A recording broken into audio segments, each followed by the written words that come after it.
Hey, everybody. It's Sunday night. That means FMTV Weekly. I'm Peter Brown. And as always, I have to do this show, contractually obligated, I think, to do this show with my buddy, Uncle Ed. How you doing, Ed? How you doing, guys? Thanks for joining us. We've got a lot to talk about, and we've got a great guest. So I don't know if he's connected yet, Peter. We've had a little bit of issues. We are trying to connect with our guest, the Big O, and he's in our green room now, so hopefully his connection is better. And we'll get to him in just 1 second. We got a lot to talk about, guys. We've got not the show we were planning on doing, right? We weren't planning on. We were planning on doing a show where we were going to grade players from the past season.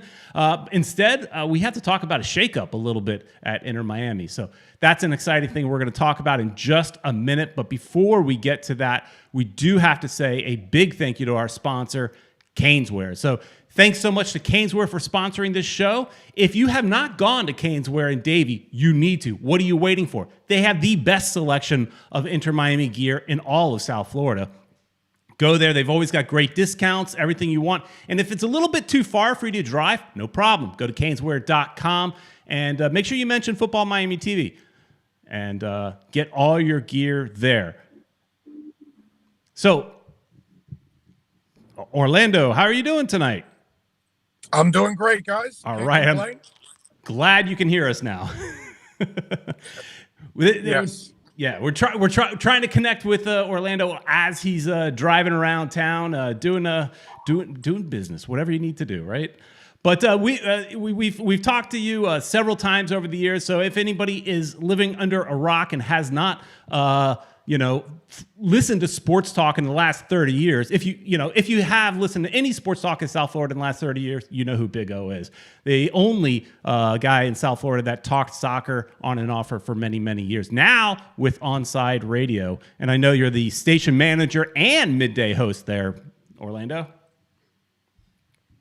And we're talking plenty soccer too.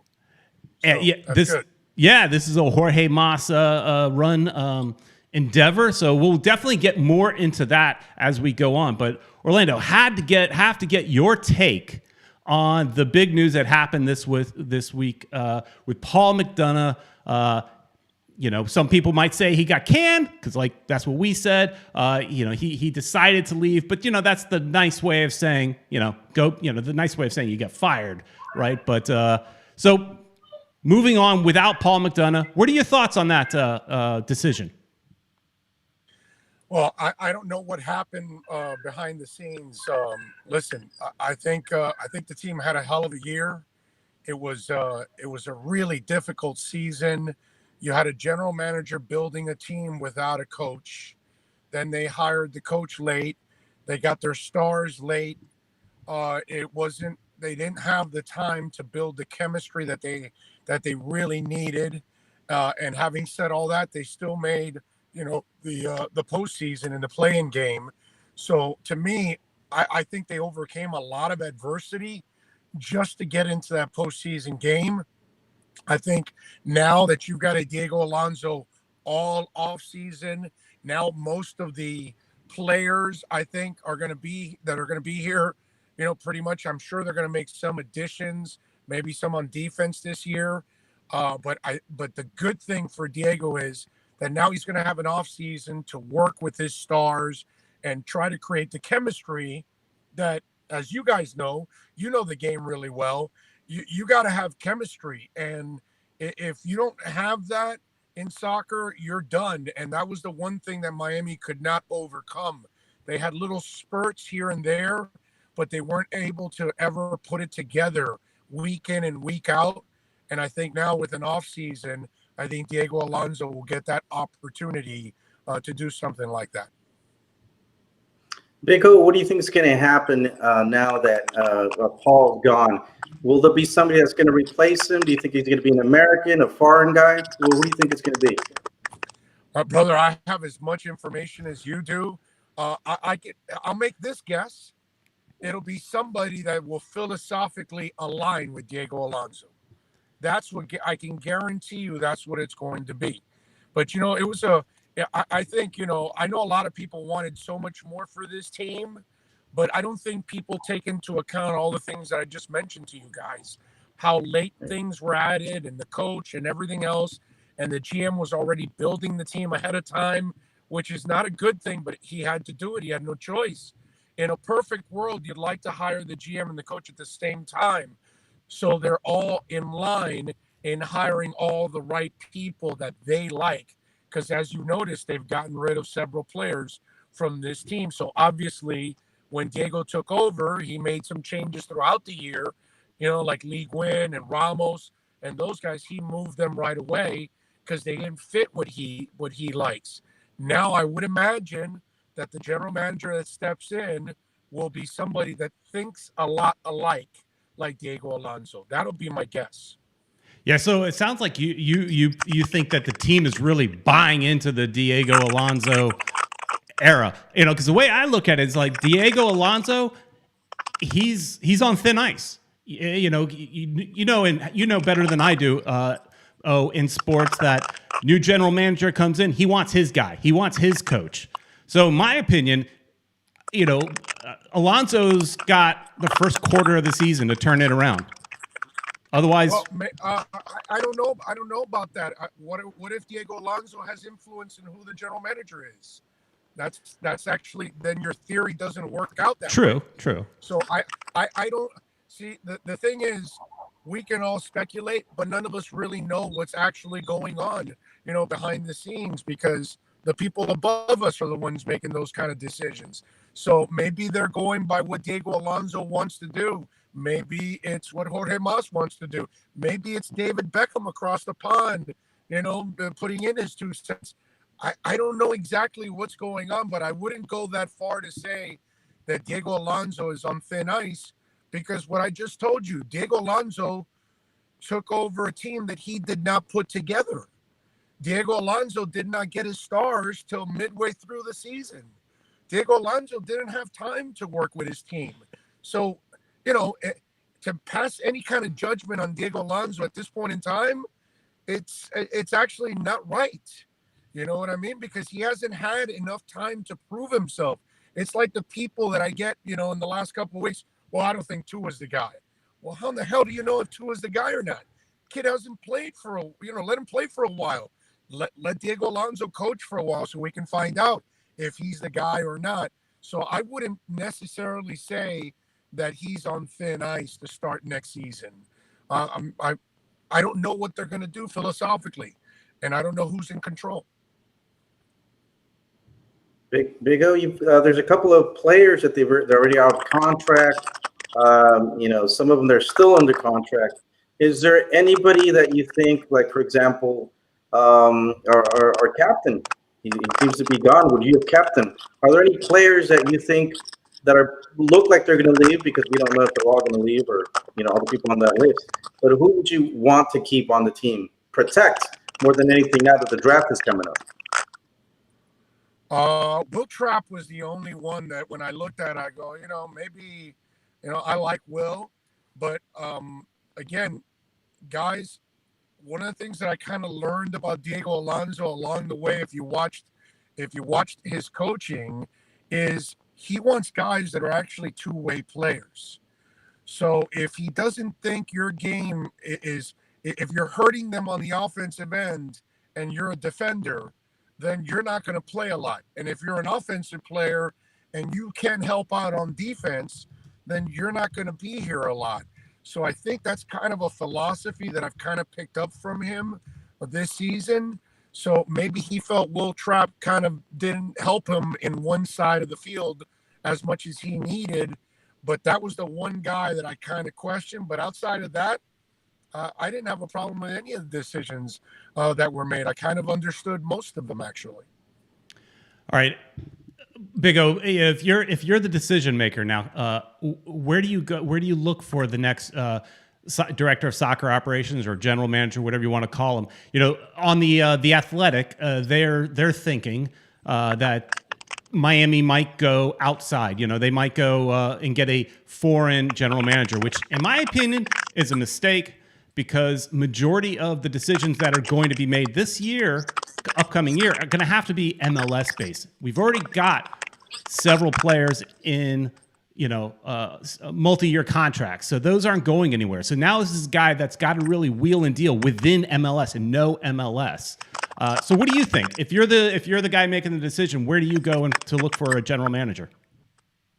My problem with this part, guys, is I don't know enough about this to know who would be the right person or the wrong person in all of this, to be honest with you. And I'm not sure if you get an American-based GM or do you get an international-based GM, because if you think about it, we have a very aggressive owner. He wants to make an impact. So maybe you do get a European general manager that might help you recruit certain players to bring them here. I'm not sure, guys. That I wish I could tell you. The Athletic may know more than I do. You guys may know more than I do on this one, but I'm not smart enough to know. I follow the NFL pretty heavily, that I could tell you those kind of things. But on the MLS side, I'm not informed enough to tell you who could be the next general manager and who would be the right guy. So I'd be BSing you guys and feeding you a bunch of, smoke, because I really don't know who would be that next person in line. But like I told you, again, I don't know what the thinking is behind that, because it's above my pay grade. So if they want somebody that's going to have influence here, I can understand your point. But if you're looking to try to make an impact overseas, and maybe you want to start bringing big names, maybe you get somebody that's respected overseas, and that way trusted here when you bring a player from across the pond or from Central or South America. All right. And hey, before we get to talking about Onside Radio and everything you're doing there, I do have a voicemail I want to play from one of our regular viewers, and she kind of, addresses you in this, Big O. So let's listen in. Hey, Peter and Uncle Ed, Ricky Ricardo, and the Big O Show. Welcome to our show.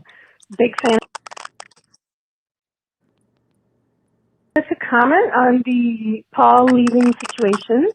Some of our local regulars here will be thrilled. I, of course, thank him for all he did, helping to organize all the staff and build the stadium, etc. I think it was just too much for one person to handle, because we really needed a sporting director that understood the Miami market. And I think he's great. He does great in other markets, but Miami is so unique. I mean, just understanding the difference that, we love Mexicans. They're great fans, but that's not our target audience for Miami. Whereas in Fort Lauderdale is a bit of a different audience. And that's the other element too. He really pushed to have everything brought up to the Fort Lauderdale area when they couldn't quickly get things done in Miami. And he's the main person behind that. And again, it's difficult having, Inter Miami branding all over that stadium. I understand they're stuck with it, with the pandemic. We don't know for how long and et cetera. So I would really even consider rebranding to Fort Lauderdale. The Fusion worked better, because even though it was called Miami Fusion, we all just called it Fusion all the time on all the sports, coverage and everywhere. It was just Fusion, Fusion, Fusion. Whereas this is using Inter Miami, most people think that just means within Miami. They don't even realize the word international, which really has nothing to do with Fort Lauderdale. So I wouldn't mind seeing even the Strikers brand come back.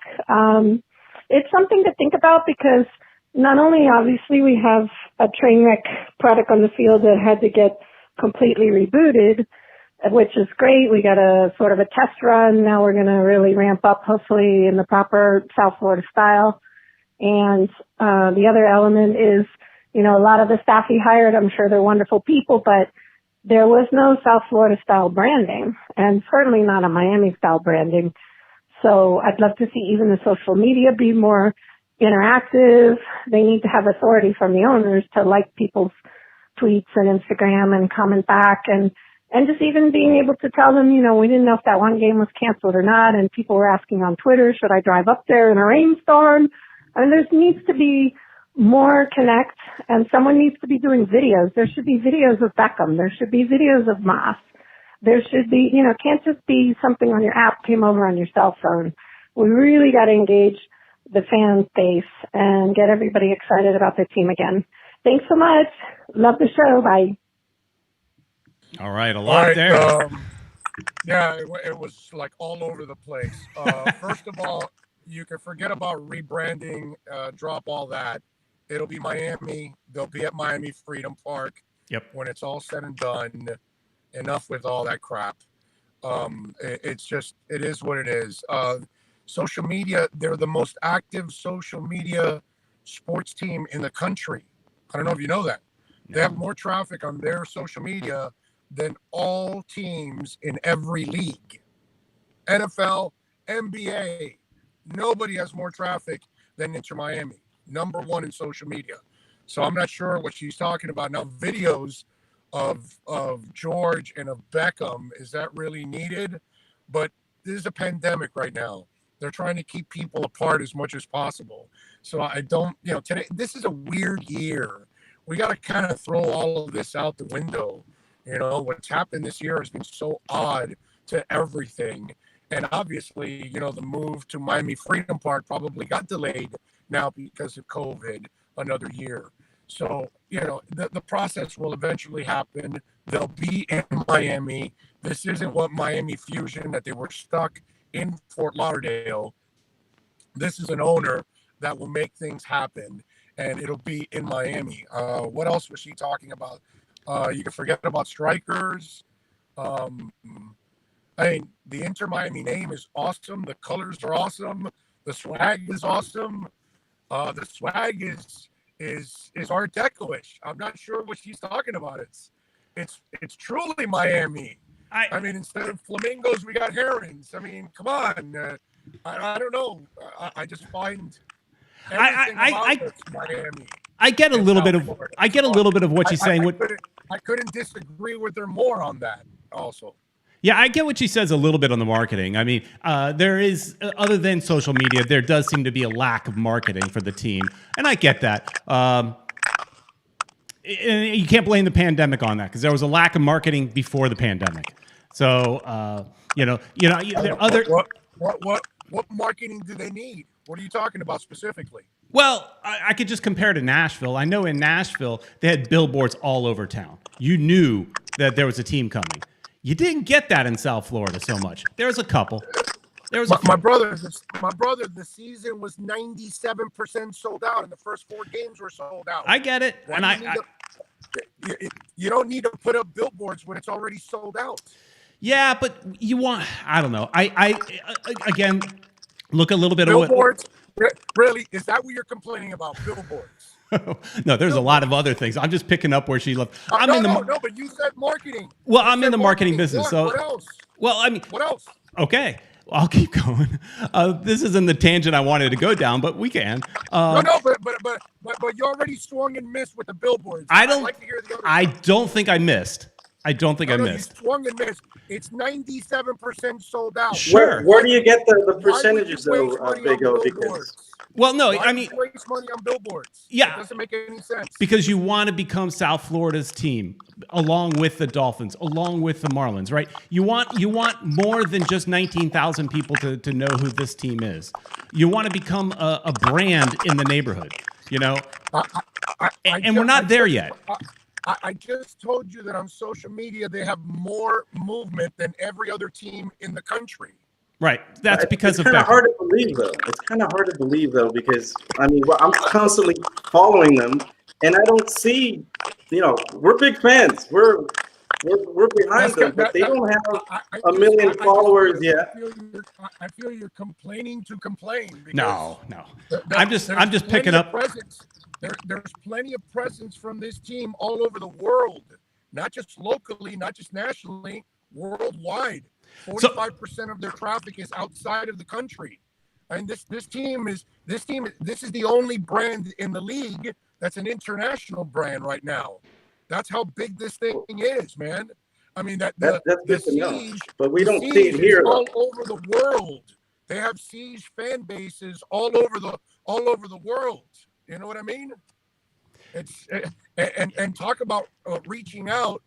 I think we were like the first radio station to reach out and have the fan clubs, come on to our station.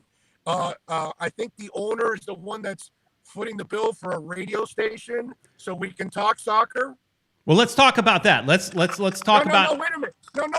Wait a minute. Okay, What I wanted to team give in you a the chance to talk MLS about Onside Radio. What team in the MLS is putting up a radio station so you can talk soccer? No, None. hey, look, they're doing some good things for sure. I like that, but Come on, you man. you can't not deny that they're okay. Look, you know how they recently painted the city pink and black a little bit with working in collaboration with a lot of businesses. We need more of that. That was great. I think we should have seen that at the beginning, launching the team, a grand launch, and we just didn't see it. But I'm not. That doesn't bother me that much. But just picking up where Martha was talking about, marketing, they could do better. And we'll just have to agree to disagree, Orlando, on that one. But I guess, yeah, because I'm part of it and I see it, and they're all over the damn place. And we're in a pandemic. Look, next year, once we can actually get human beings back in the building, I'm sure they will advertise a lot more. Well, that will help. At this point in time, over this last 9 months, what's there to do? You're just throwing your money away. You understand that the owner of the soccer team is handling 3 different properties, 2 soccer teams, and a radio station. Okay? Well, think about that. When it comes, you want somebody to promote it. They got an academy. They've got a USL 1 team. They've got 3 properties. The original one that Beckham had, Miami Freedom Park, and in Fort Lauderdale. Who does that, dude? I mean, what Jorge Mas has done is unheard of. No, when we're talking about investment into the infrastructure, no qualms, amazing job, everything. But just on marketing will be a pet peeve of mine forever. But that's my business. That's what I'm in the marketing business, right? So I want my owner to spend on the team, on the stadium, on the substance. I don't care about the fluff about a billboard or some I want it all. balloon or some commercial or whatever. None of that means anything. None of that is going to make you win. Getting Higuain and getting Matuidi, that helps you win. I don't know about Higuain. Having your own minor league team and your academy so you can develop your own players and set that stage up, that's going to help you win. When you do get Miami Freedom Park, you're going to have Fort Lauderdale and you're going to have Miami Freedom Park. We're going to have 2 stadiums, okay? We're going to have 2 state-of-the-art stadiums. We're going to have an academy. I mean, we're spoiled, man. We got a guy that has gone, after dealing with Horowitz, with the Fusion, because I worked, for them. Yep. You know what I mean? I know what bad ownership is. I know what no marketing is. I know what it is not to try. I've been a part of that. The last Fort Lauderdale Strikers owners. This man goes above and beyond the call, my brother. Anybody that complains about what Jorge Mas is doing is out of their minds. All right, well, let's talk about one of the things that he is doing that you're a part of, and that's Onside Radio. How did that come to be? Obviously, Jorge Mas is another big investment on his end, but give us some background on how this all happened and what the vision is for moving forward. Well, the vision is to become the sports station in town because you watch what's going on with Intercom. 560 is down to 1 live show, and that's Joe. 790 is down to 3 live shows, and they're probably going to be cutting some of those shows too. So local sports is completely dying. And we were going to do the inter broadcast on a .com basis, and maybe we're going to do 1 or 2 soccer shows around it. And I turned to Jorge and I said, hey, look what's going on locally. I know that if we put it together, we can actually put together a real radio station where people can actually, come and hang out with us and listen and talk, and we can have a lot of local talk and local shows, and we can actually create a real sports station where you talk about everything, because as you guys know, I've been trying to, I've been pushing local soccer forever, for 30 years. But in the process, what you guys don't know is behind the scenes, I got to fight against every PD that I've ever, because they don't want you to talk about it. Well, now I'm the PD. Now I'm the station manager. Now I get to, actually put everything together, and I want an all sports station. I want people talking soccer. I want people talking football. I want people talking basketball and baseball and hockey and MMA and everything, because I want a real sports station. Hell, we added a wrestling show on the weekend. I can't stand wrestling, but there's lots of people that love wrestling. Lots of people tune in. So let's make a wrestling show. Let's have soccer. Our hosts are allowed to talk international soccer, MLS, Inter Miami, whatever. We want to be a sports station. Plus, I think that's where our world is headed, where I'm 54, so I grew up with the classic sports radio, which is all American sports. But now we're watching our young guys overseas. We're watching our American team now on the rise. I think soccer is now at a point, as you guys know, it outdraws hockey and the NBA per game already. It's been doing it the last couple of years. That's what people don't realize. And so I think we're getting to that point now where over the next 20 years, soccer talk will evolve on American stations. And it still doesn't exist. In any town, they're not doing it. They may have a show that, maybe the local MLS team may have snuck on a show that they're paying to have on the air or something like that. But sports stations across the country still aren't talking enough soccer. So we want to start it here in South Florida. We want to be the pioneers where we put together an all sports station that's not terrestrial based. It is .com based, because everybody has a smartphone and a smart TV and a smart car. So they're going to be able to hear you wherever you're at. And so when I talked to George about this, he turned to me and said, I want to have the best sports station in town. Just like he wants to have the best MLS team in the country, and he wants to have an MLS team that can compete with international teams. That's his vision. Same thing here, man. And so he told me, let's go, let's do it. And I was fortunate enough to, recruit a lot of really good people to the station. And we've got a variety of shows now. And we've got 14 hours daily. We start at 6 a.m. at onsideradio.com, and we go till 8 p.m. every single day. We've got Saturday programming now from 9 to 2 p.m. on Sundays. I just did the Dolphins post-game show right now for the Dolphins and the Chiefs. That's why I'm driving home, and I had to stop to talk to you guys. Thank you. So yeah, man, that's all been a part of it. And you can download the MyTuner Radio app and search for Onside Radio. It's called MyTuner Radio app, and find that and tune in. And it's your station, South Florida. That's kind of what we want. We want a home for Inter fans, a home for Dolphin fans, a home for Canes fans. We want a home for everybody, man. We don't want to exclude anybody like they've excluded us in soccer for so many years. But we're not going to do the reverse here. We're going to be accepting of all, which is the way it should be. And so that way, maybe we can all grow. We love soccer, so it doesn't matter to us. But let's get the people on the fringe. Let's get the people on the fence.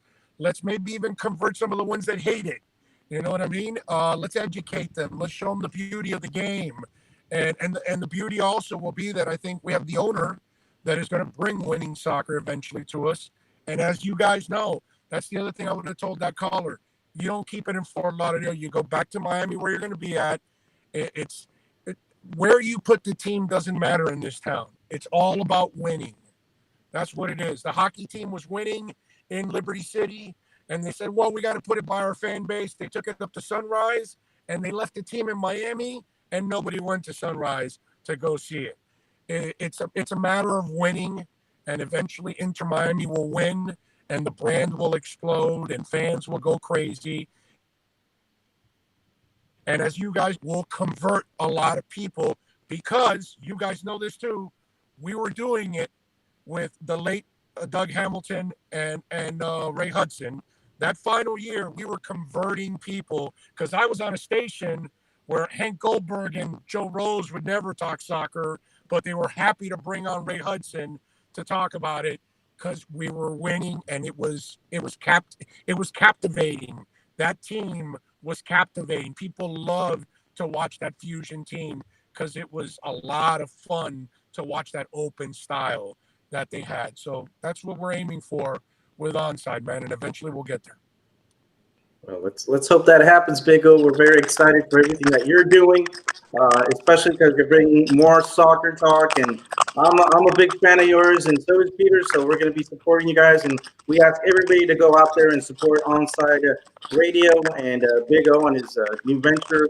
And good luck to you and everything that you do, Big O. We'll be definitely talking to you a lot more. Anytime you guys need me, man. Well, You guys know I'm here. I'm here for you guys anytime you need me, and we appreciate the support. I know it's a little bit of a change going on with Inter, but I know our owner, man, and that man wants to win more than anybody else out there. And the beauty is he's one of us. He's a South Floridian, so he's gonna want to represent his community the right way, like he has with his businesses and his family. You know, all the time. He's gonna do it with Inter, and we're gonna have a lot of fun down the line. We're gonna have some really good times. And you know what's gonna be fun? It's gonna be fun that us soccer fans, it's gonna be fun watching us convert all those people and get them on our side. That's gonna be a lot of fun. yeah, for sure. I think what Ed really wanted to ask is, what's it going to take to get me and Ed on Onside Radio? I think that was his real question. Well, Ed had his shot on Onside Radio. Uh oh. Well, okay. I don't know about that, but He's just up to. You guys are a trick. yeah. Who knows? Well, Down the line, baby. yeah. Down the line. I was more of a joke. We're not putting any pressure on you. I mean, I'm for real. When are we going to be? No, just kidding. Hey, look, you want to talk local soccer? Nobody's been doing it in South Florida longer other than you, me and Ed, covering Miami FC, Fort Lauderdale Strikers, well, you name it. So I'm just saying. That's you know us. You know where to find us. We've been hand in hand. We've been hand in hand throughout this whole thing. Yeah. Brother. All right. I'm with you all the way, man. I'm with you all the way. I wish I could have brought you guys in for the arguments behind the scenes in those radio stations. That's the part that would have been fun. Yeah, I'm sure. Oh, we could still do that. We could do a video behind the scenes. There you go. Well, no, we don't have to deal with those idiots anymore that tell me, "Oh no, don't talk about it." You know, I don't have to deal with those people anymore. Thank the Lord. When I told Alex Dono you could talk soccer, he was like, "Oh, thank God," you know, because he's had to deal with it also behind the scenes. Like, you know, forget it. You said one thing about soccer, the PD was coming through the door telling you, "Hey, stop," you know, which is just embarrassing. Wow. All right, Yeah. Orlando. Hey, I know you're all over social media, but I think the best way everybody can follow you is hashtag Big O Radio Show. Am I right? On Twitter, Big O Show on Twitter, Big O Show, and also follow us. Follow the radio station at Onside Radio.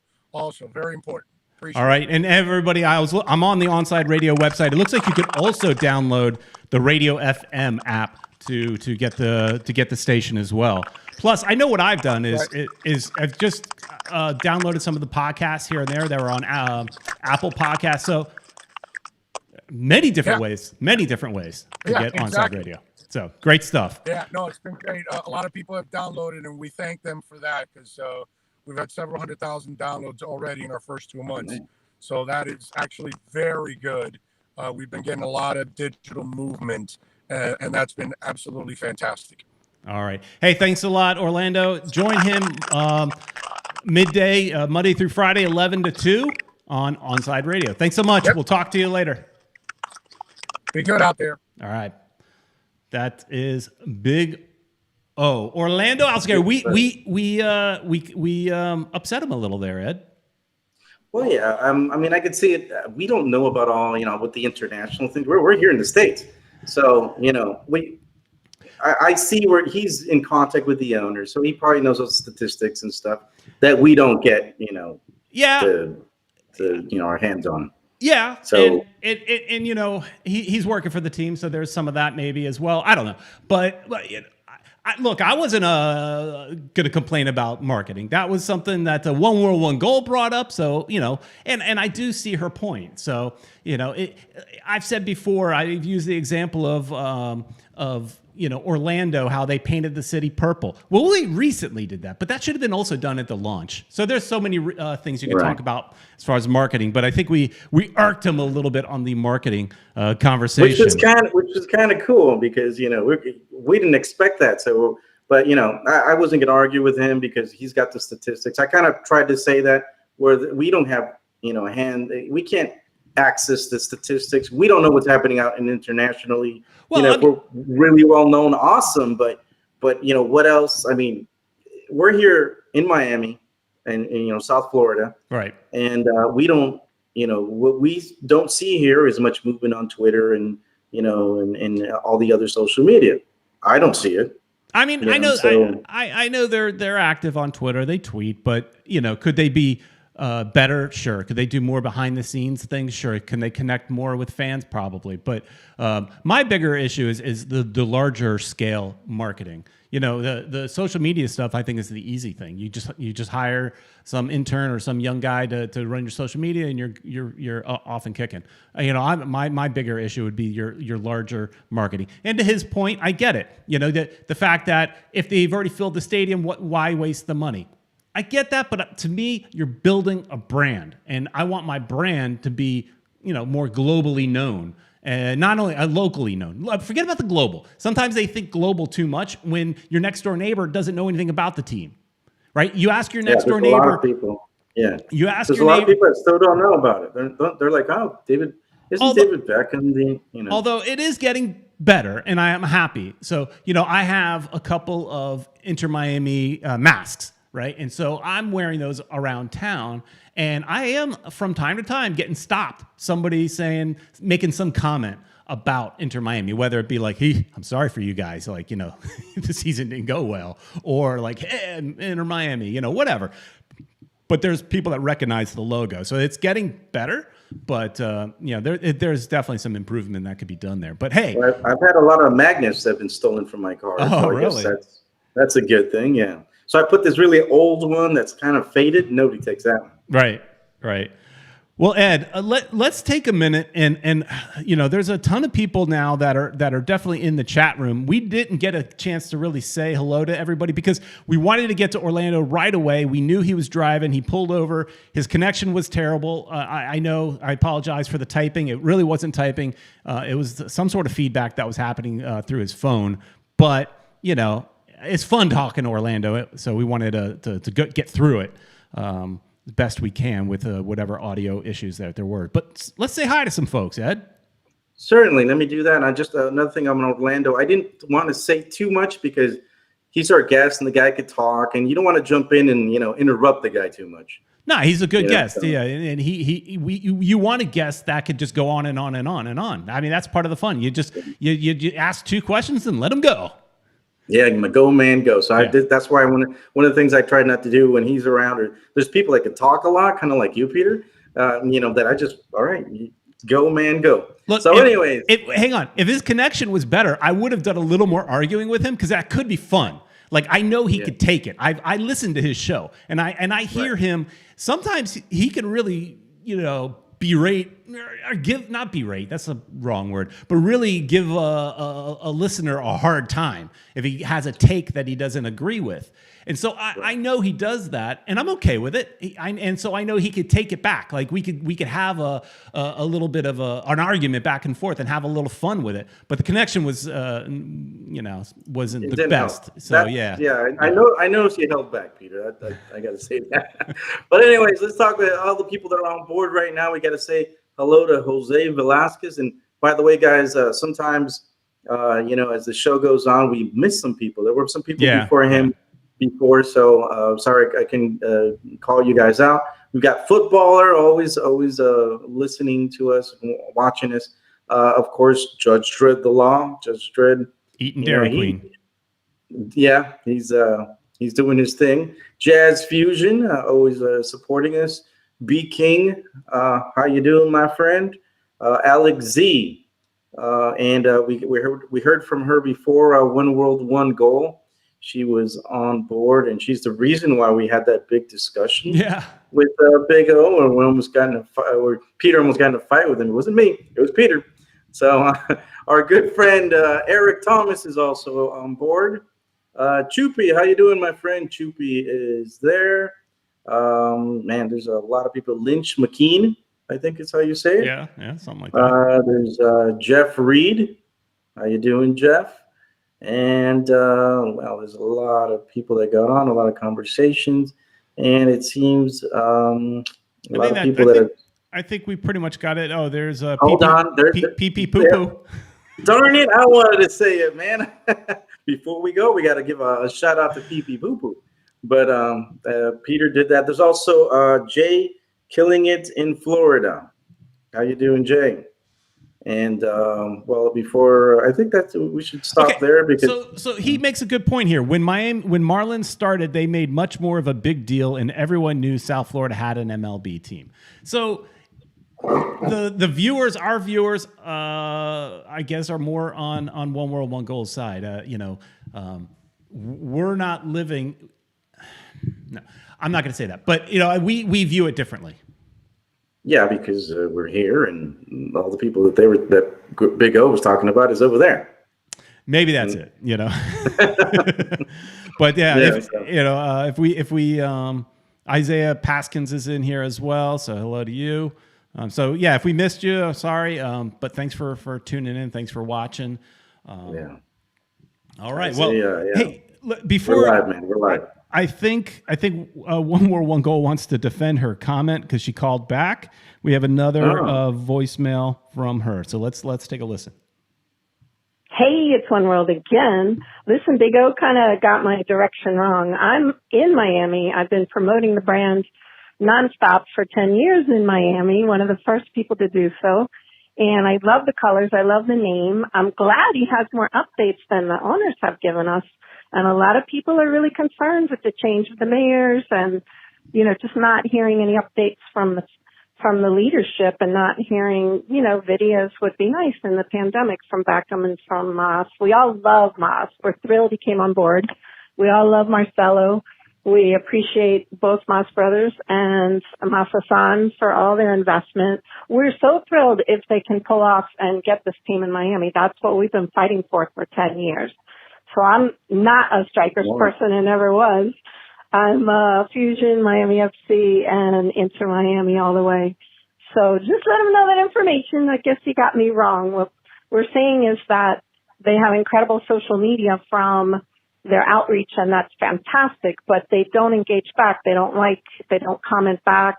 And that's what we're looking for. We're just looking for that one extra step. We hold them to the best standard possible. Thanks for all you do, Big O. All right. Yeah. Well, their reach is all due to Beckham, right? So if we didn't have Beckham, we would not be the international team that we are, right? So let's not kid ourselves. It's not anything marketing or anything they did. You tack his name on it, and all of a sudden your Twitter's on fire. I mean, that's just reality. So they can't take credit for building some sort of great digital footprint when it's solely because of one person's name is attached to the team. If you really think about it, he doesn't tweet or he doesn't have Twitter. He doesn't Instagram. He doesn't put much stuff on social media about the team. He every so often he'll put something, but he doesn't put as much stuff as I think he maybe should. Because if he did, I think the team would explode much more. But from what Big O is saying, the traction out there in the rest of the world is huge. Mm-hmm. So. We're here and they're there, so that's why we don't know. Right. All right, so let's talk about he didn't have a whole lot to talk about as far as the general manager. I was hoping, I've heard Big O, really go on about the Dolphins, but he admitted that's really more his background and stuff like that. So the question I've seen on the old interwebs, some people feel like they pulled the trigger too fast on McDonough, because we all know when somebody steps down, it's because they were fired, right? He from the business side, we still haven't secured a shirt sponsor, so he's got to take a hit for that as well. But and then the team itself. So hiring, not getting the coaches, those deals. His job is to make those deals happen, and those deals didn't happen. So there's so much you could point fingers at McDonough, but was it too soon? Some people are feeling like it was just a little bit too soon, and that we are looking like a bit of a dumpster fire to when I'm reading comments from around the nation, people that are not bought into Miami the way we are. They're just looking at it from a distance and going, oh man, what a dumpster fire. What do you think, Ed? Well, I don't know, Peter. I kind of think somebody had to take the blame, and you mentioned a little bit about it before in past shows, or maybe when we were talking between us. But somebody had to take the blame. Not sure if now was the time to do it, though it looks like it was amicable. So he's going to stick around for a little bit and help out, the transition, because, of course, Alonso doesn't know too much about the rules of MLS. And as you know, and I know, it's very complicated. Hell, we don't even know half of the stuff that, MLS comes up with. It's very complicated. So my view is that whoever does come and replaces Paul, it's got to be somebody, hopefully, that's local, that understands all the headache that MLS is, all the different rules, and all the different things that they have to deal with on a daily basis, and hopefully they won't have all the hats that Paul had. Paul had so many hats on that it was crazy, man. I don't know how he's able to do it. He was juggling. He was a guy he was a clown in the circus. Juggling all these different things, and eventually something was going to fall. And I guess. Yeah, absolutely. He did a lot of good stuff. So if we got to remember. Look, the U.S. national team was just here in South Florida, and they were raving about the training facility. And so he drove that, right? So he drove getting the Fort Lauderdale Stadium done so fast. It sounded like One World, One Goal was like maybe questioning the fact that they put the training facility in Fort Lauderdale, if I read that or heard that correctly. I agree with it. I think that you become South Florida's team. You train in Fort Lauderdale, you go to work in Miami. Perfect. I think both counties win, right? Because a lot of your players may choose to live in Fort Lauderdale because it's closer to where they're going to go Monday through Friday. Right. So that county is gonna have a win, and Miami wins because they get a beautiful stadium and a whole big complex that's going to be amazing and bring a lot of life to that part and business and so forth. So both cities win. So I love that decision. But so he did a lot of good things. The product on the field was where he fell flat, and yeah, maybe he had too much control. Maybe, but I know I've questioned several times on this show, what's the real Paul McDonough? Who is the real Paul McDonough? Was it the one in Atlanta or the one in Orlando? And it feels like the real McDonough is maybe the Orlando McDonough. He put together a subpar team. It took them 5-6 years to finally make it to the playoffs. And now that's one thing I'm concerned a little bit about. So if you look at the difference. You kind of look what happened in Orlando. They got rid of him fairly quick. So did we. But what he left them with was a bunch of players that were under contracts for a couple of years. And so it took them a while to kind of work out of that.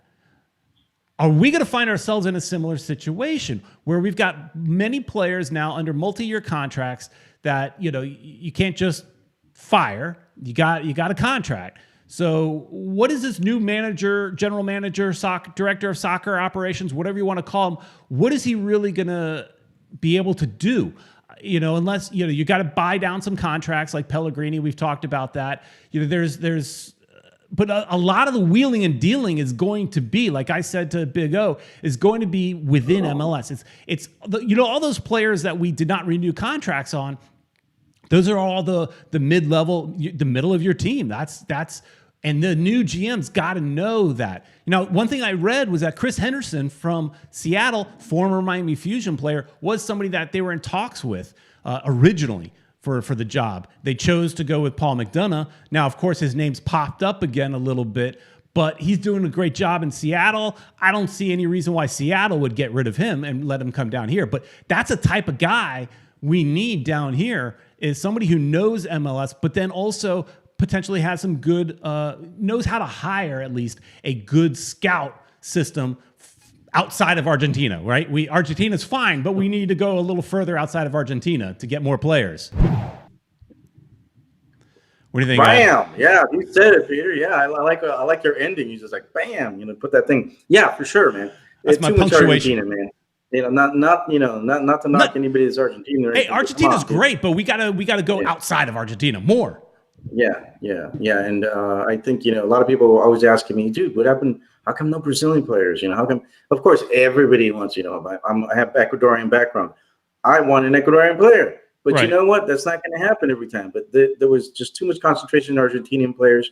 And I think they need to move away from that and bring in some other guys. You said it. Let's talk a little bit about the roster, man, and the people that, let's bring that up right now. You just mentioned it off camera. The expansion draft is right around the corner. Yeah. One thing, Ed, before we do that, because I think his take might be kind of in line of kind of where we were talking about McDonough. So let's put that on pause. We got another voicemail. When these come in, you never know. They're on the fly. Okay. Let's do this. Do it. Engage. Fam. Damn. Well, it's America's favorite uncle, Uncle Ned, calling because Favorite. I'm a little bit tired, guys. I just got finished getting off I-95. Christmas came early for me. I was able to. I told you guys last week that when they get rid of Tubby, I said Tubby had to go. So I got that call from Jorge Mas. I hopped in my car, flew down I-95, helped Tubby pack, and took Tubby to the airport, only to drive back home. And then what happens? I get the call today that Ben Sweat got canned. Sweating bullets, man. I had to drive all the way down I-95, help Ben Sweat pack, took him to the airport, and drove all of you back to Jersey. Man, I was sweating bullets on I-95 because I was scared I was going to miss you guys' show. But man. I got back just in time to hear Big O chew Peter Brown out. And, let me just say this. Uncle Ned said this. I'm going to stick up for one world, one goal. That's our girl, okay? We're going to stick up for her. I totally understand what she says. Yes, Big O made some great points. Look, if you have a winning team, that is the best marketing that you can have, okay? Just win, okay? I don't need billboards necessarily. I don't need all these commercials necessarily. Just win, because when you win, it spreads like wildfire throughout the community, okay? And we had an opportunity to do that, but Tubby couldn't get that done, right? He had too much on his plate. But at the same time, there was things that he did that he was accountable for and he did not do. Let's go back to the expansion draft. Who did he get? He got Lee Wynn. He got Alvis Powell. He got Luis Agudo. John McCarthy was in it, and I think he got another guy. Okay, that's right. He got another goalkeeper in that draft. Who's still with the team? All right, other than John McCarthy. He could have packaged these guys to get even a even bigger name prospect. I remember saying we should have got somebody like Darlington Nagbe, okay? See, if you're an MLS owner, not an owner, but if you're an MLS executive, a GM, you need to know the league. So when I hear talk about this team is going after a foreign GM, what are we smoking here? Yes, it's cool and sexy to be an international team, all right? That's nice. All right, I guess that ended a little short there. I gotta agree. If there's nothing else to it, or was that it? Oh wait, hang on, he's got another one. Oh, The part 2 of Uncle Ned. Uncle Ned exceeded the time limit on the voicemail. Anyway, I'll make it nice and short and brief.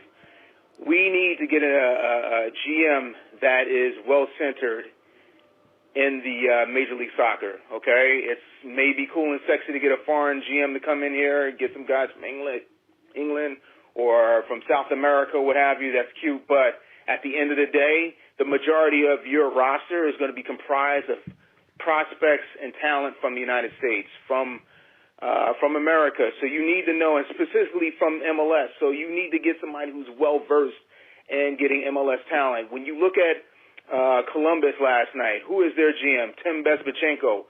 Who is he the GM of before he went to Columbus? He was the GM of Toronto. So this is Tim Bezbatchenko's like second MLS Cup, okay, that he's won. All right. Look at the GM for Seattle Sounders. Who is their GM? Garth Lagerwey.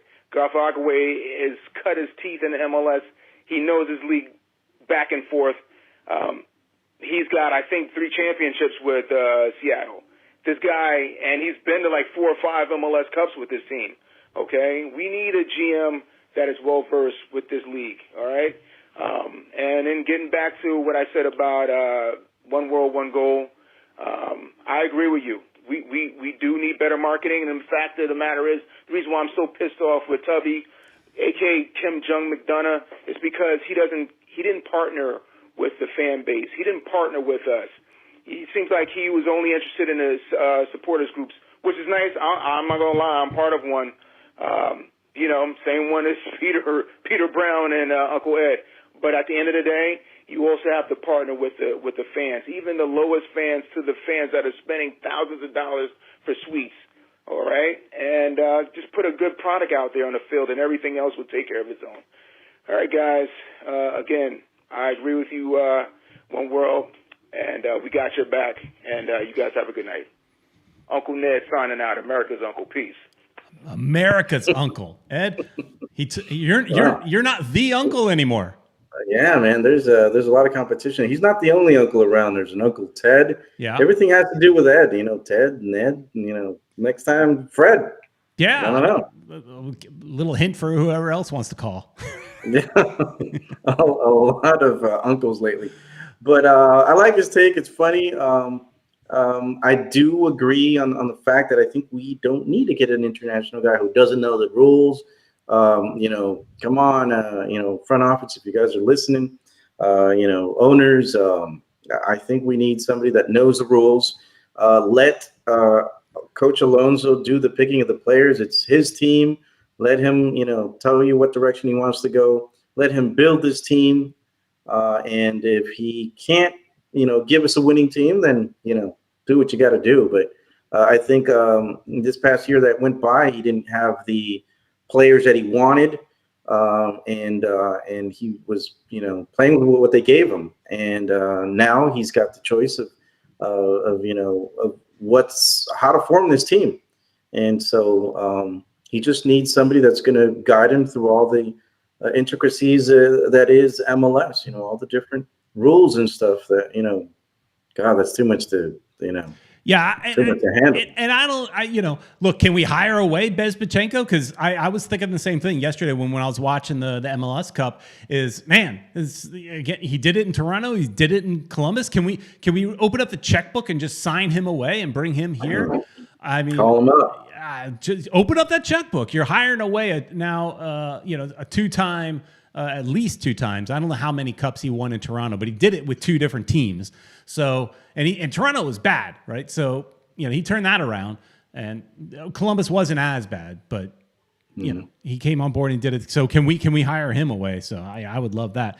But let's talk a little bit about the final. Did you watch the final, Peter? I watched half of it. I spent the first half watching. I went to our local church and did a drive-through Christmas attraction, which I ended up being in line to do it for 2 hours. It took way long time, but my daughter was performing in it, so I had to go see that. So I saw the second half of the game. It was a lot of fun. I thought Columbus would struggle a little bit more than they did because they just whooped Sounders' butt. But because sure did. they had 2 key players out with the old COVID. So I thought that might have some sort of an impact on them. But hey, Caleb Porter, the guy, he's also somebody who's won it in 2 different places, in Portland now and Columbus. So good job with him. Can we get him? Yeah. Let's get all these guys that are, that know the league and know what to do. But Peter. Yes. This huge story, and when it broke out, I knew you would probably make a video just on this subject. My buddy. There's a player, your best friend, one of the players on this team, he's out. I know, I'm a little sad, Ed. A little sad that, he left South Florida. I had an opening for him with Miami FC. He could stay in South Florida. He could captain that club. And that didn't work out because Austin decided to go and steal him. So, Ben Sweat. Well, I don't think it was a steal. I think Inter Miami made a good deal. They got something out of it. I think if they wouldn't have protected him, he probably would have gone anyway, but they got something out of this. Yeah, the Miami FC thing is a joke. But $100,000 in GAM is what they got. So that's general allocation money that they can use. So they're going to end up using that on, probably another high-paid MLS player. I don't think they can use it. With TAM, you can use that to go get foreign players and things like that. I think the GAM, I'm not 100% sure. All these MLS rules are tough, but I think, it's usually spent getting MLS American players, MLS players. It's less to do with getting, buying down a DP contract. That's what TAM is for, which is what needs to happen with Pellegrini. But yeah, I'm happy that Alonso saw the light, because Alonso is probably right now pulling a lot of the trick, moving the pieces around with a little bit of help and guidance from McDonough. On his way out, he did say he would help. So I'm assuming, and the reason I say Alonso saw the light is because Alonso kept putting him in, but he didn't give up on the kid. So finally he saw the light, and near the end of the season, Sweat wasn't seeing a lot of the field, and now he's headed to Austin, where, he's still a decent player, and he might do well there. He just didn't fit for us, and so glad to see him gone. He seems like a nice enough guy.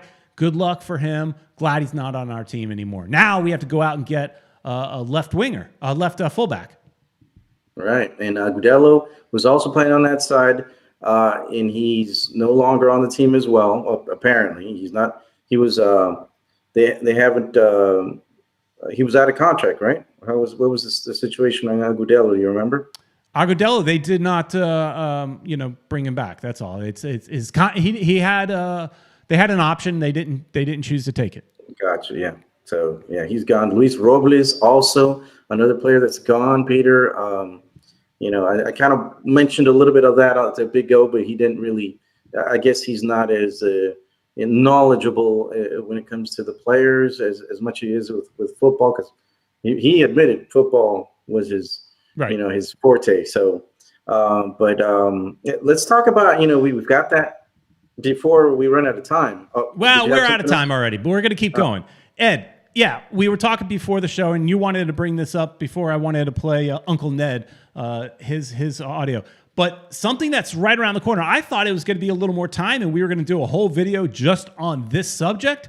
But now we're going to have to squeeze it into just a few minutes, and that is the expansion draft. The expansion draft is... I didn't realize it's so soon. It's December 15th, which just so happens to be my 19th wedding anniversary. So Tuesday. Oh, wow. I didn't realize it's already I knew when my wedding anniversary was. I just didn't realize it's already close to the 15th. We're already there.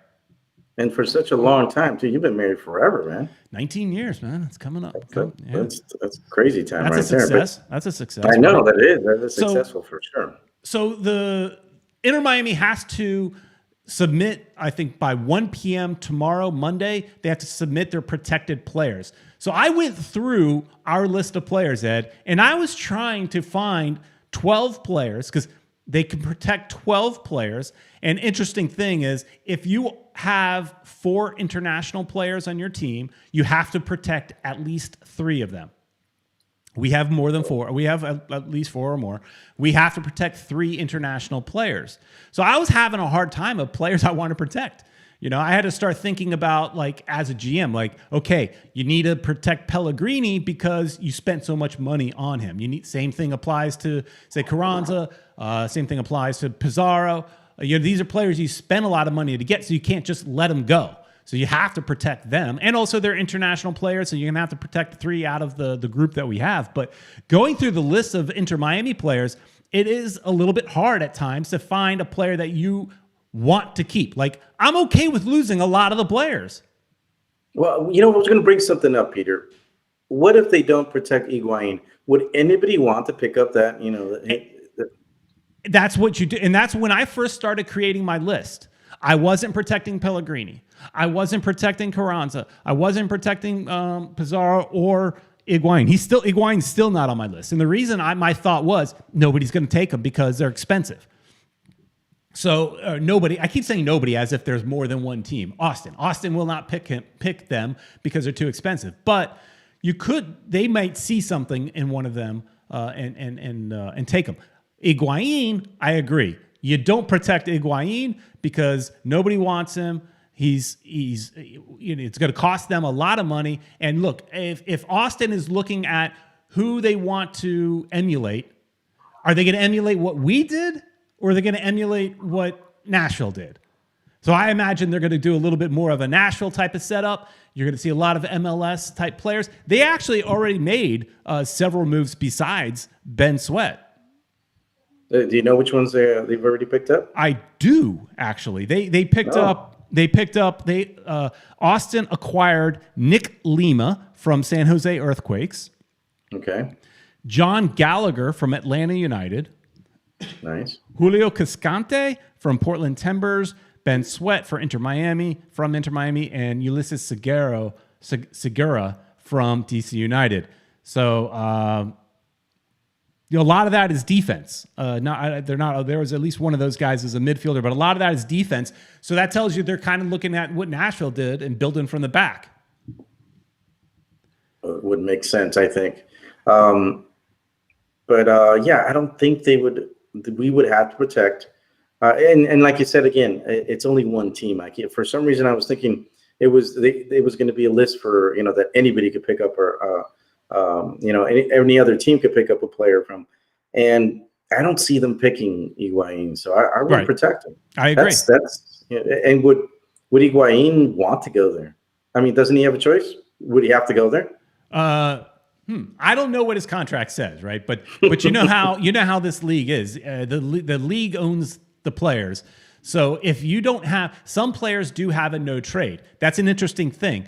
If the player has a no trade clause in their contract, you must protect them. Ah, gotcha. So if you can't trick the system.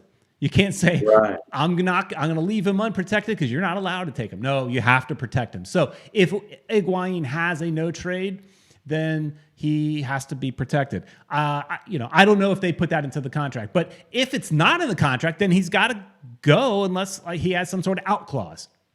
Gotcha. So you just think about it. In American sports, you don't get the choice so much. You're shipped. Like some of these guys, some of these players in the league that have played for 5-6 teams. I mean, there's some guys in the league now that have played for so many teams. And imagine, every year they're getting a call like, oh, now you're in Columbus, now you're in Colorado, now you're in Minnesota. I mean, there's some players that have done that, and they don't get a choice. Wow. All right. Well, Peter, let's talk about the players that you would protect for Inter Miami. You said you made a list. So, I did make a list, and I didn't get to 12. I got to 11. And homegrown are auto protected, but Miami doesn't really have much of that. Exactly.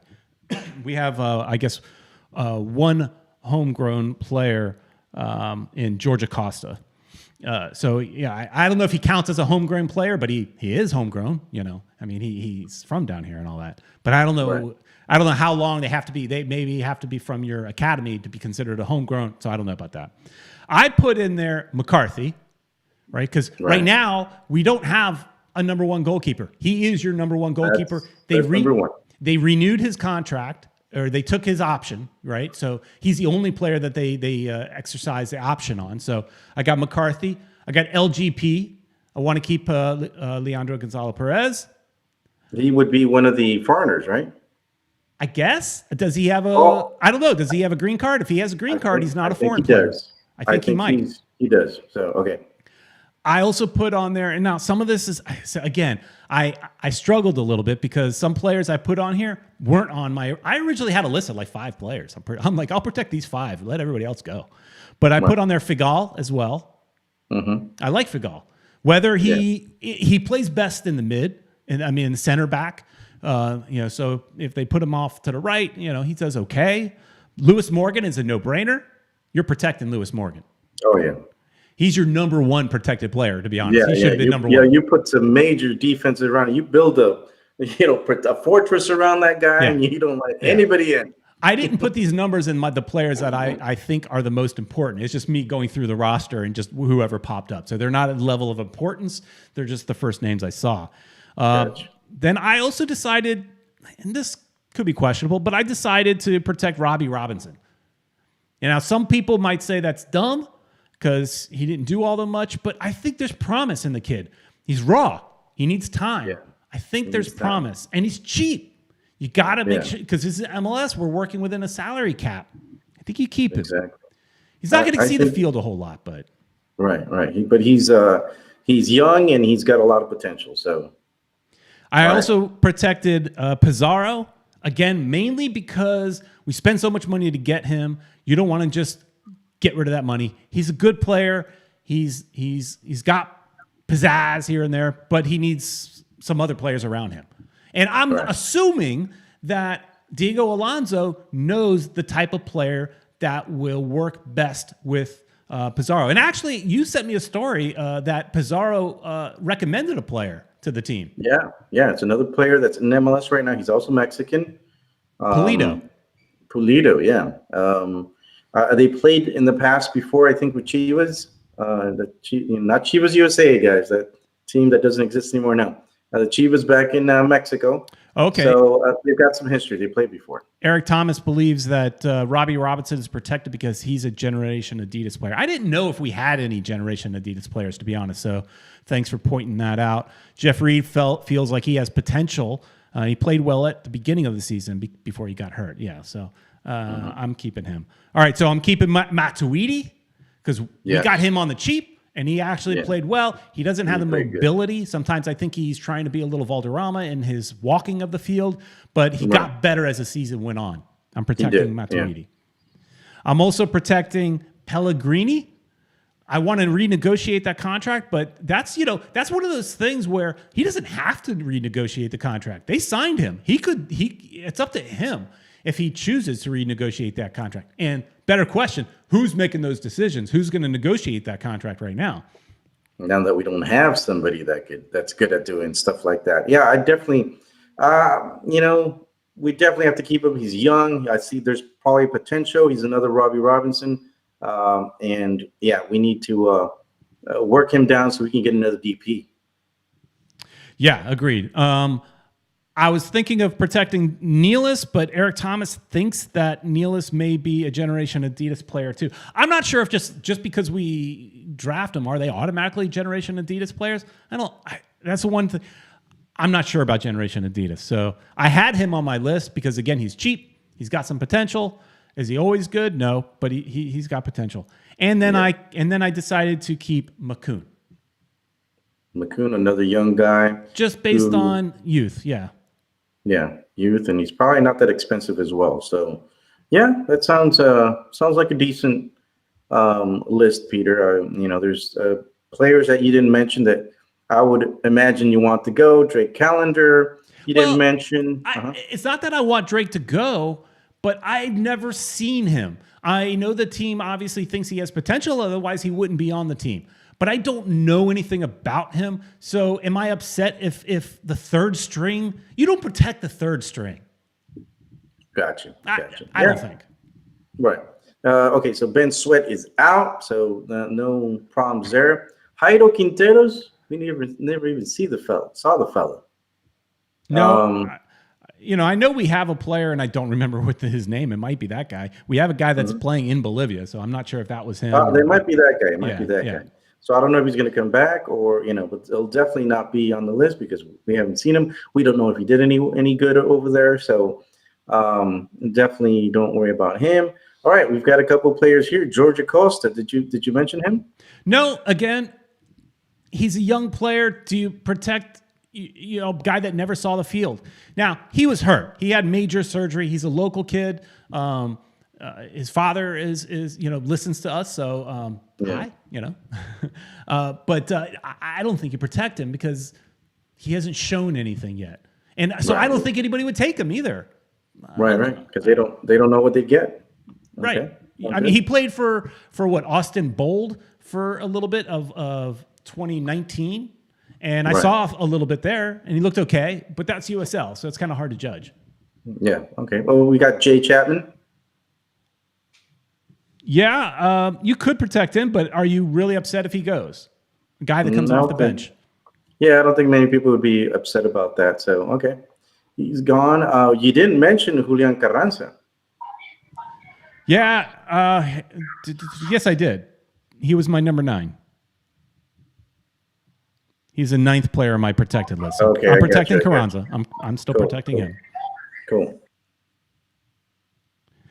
And one of the big players, Ed, I did not mention is Andreas Reyes, your Batman, but he's currently out of contract, so they still could protect him because you're protecting his rights, right? Because they're planning on trying to renegotiate that deal to buy him. But I did not protect a Batman there, but and I assume you'd want him protected. Oh, yeah. Okay, all right, we got some voice. So memos. I see what you're saying right there, and let me see any other players here. All right, Ed. Hey, let's take a break as you got a little noise in the background, and let's listen to a voicemail. This is a long show tonight, guys. I'm in this for the long haul, having fun talking. There's so much to talk about right now. So let's listen to this call from Sebastian, I think. Hi, this is Sebastian Alejandra Requevera from Downey, California. My question is, now that MLS Cup and everything is over for MLS, let's talk about the CONCACAF Champions League. Do you think any MLS team, LAFC, Montreal Impact, Atlanta United, or it's me who's the 4th team in the MLS and CONCACAF Champions League, but do you think any of them have a shot to win this year? It's happening, I believe, tomorrow. Okay, thank you. Bye. Yeah, it is happening real soon. We got Montreal on Tuesday. Montreal is playing Olympia. New York City is playing Tigres on the same day. Then on Wednesday, Atlanta is playing America, and LAFC is playing Cruz Azul that same day as well. So we've got 4 teams: Montreal, New York City, Atlanta, and LAFC. So his question: do any of them stand a chance in this year's tournament? I'm not sure, Peter. I wasn't haven't been really following any of those. But does anybody have a chance? I'm not sure. I don't think any of those teams really lit up this season. Atlanta, I mean, they're just happy to be there. They're just happy to be there. So, obviously you get in from your prior year. And so they got in from based off last year. So this year they've been bad. So they probably won't last too long. LAFC, you can't ever count them out. But I do not think this is a year for MLS clubs in the CONCACAF Champions League. I don't think we really stand much of a chance unless there's a Cinderella situation. I'm not saying that Montreal or New York are bad. I just don't think they're the teams that are going to really take us and win this tournament. I love the tournament, though, so I'm excited to watch it. They're going to be on Fox Soccer FS2, or where the games are going to be on. So if anybody's got FS2, if you got cable, you got the app, or you got whatever you got, those are definitely going to be some fun games to watch. I'm not a fan of any of those teams, but I'm a fan of all those teams when it comes to CONCACAF Champions League. I want an MLS team to do well. So on those nights, I will cheer for Montreal, New York, Atlanta, and LAFC.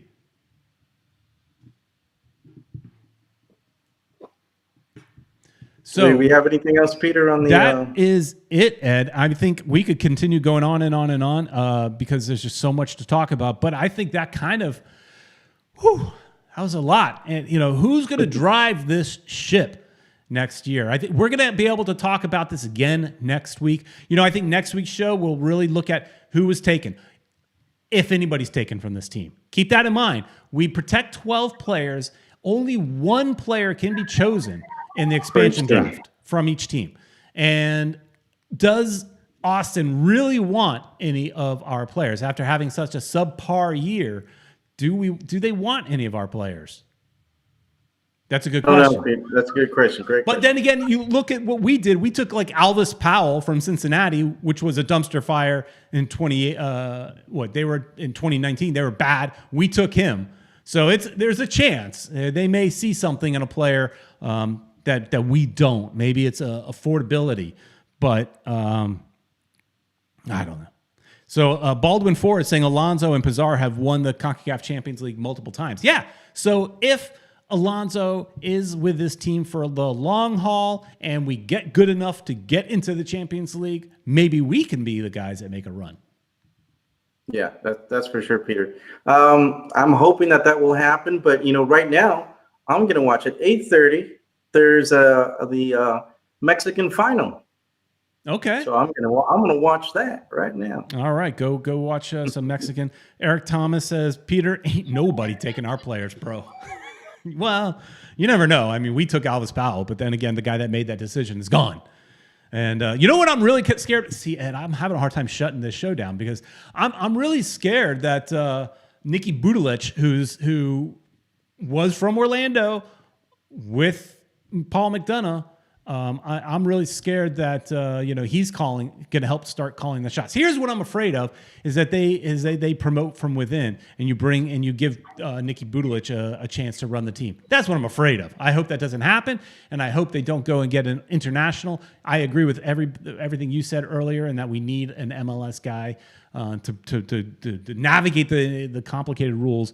One thing I wanted to touch on though is that Uncle Ned had mentioned, kind of like the fact that Paul McDonough didn't really reach out to the local fans as much, didn't touch base.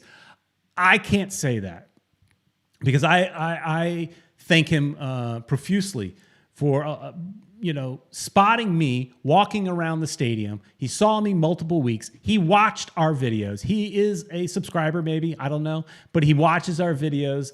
So he saw me doing the construction updates, invited me in to give me a tour of the training facility. Now, I couldn't video any of it, but when I went up to him, he came to me, he spotted me, drove up to me and said, do you want a tour? And so I will always be thankful to him. He did touch base with us. So thank you to that. Ed, I think we did good work tonight. Yeah, for sure. As always, want to say a big thank you to Caneswear. Go to caneswear.com or go to the store in Davie and get yourself a good deal on some Inter Miami swag. It's support local business, right? It's important nowadays to support a local business. So go ahead and do that. That's where I got this shirt, so you guys can go and buy it there. All right. Good deal.